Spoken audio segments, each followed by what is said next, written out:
name's Jake Alfonso. I'm a student here at Algoma University, and I'm currently working as a research assistant for one of the professors. Prior to coming here to Algoma University, I was studying at George Brown College, and I graduated there. I studied construction engineering technologies, and in my second year, I took a class on environmental science, and I've learned how impactful the industrialization and the construction industry is in terms of polluting the environment. So I transferred here to get a degree in environmental science because I want to do something related to the remediation of polluted areas, like environmental consulting. During the fall and winter of the last school year, I worked for Dr. Jennifer Foote. We were looking at the feeding behaviors of the black-capped chickadees. We had a lot of problems during the data collection because we were trying to measure how much birdseed the chickadees were taking, but we had squirrels getting to the feeders.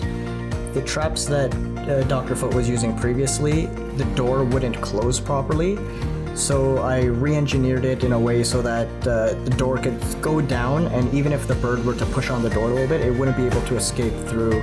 Over the summer, I was working for Dr. William Dew, and he's a sensory physiologist and aquatic toxicologist, so in his lab, I made these behavioral mazes that we use to study how different aquatic animals reacted to different things that we added. So we could have added like pollutants or like carbohydrates, and then we would see how the animal would react. I'm honored to get the award, and it motivates me to do better and become like the best version of myself.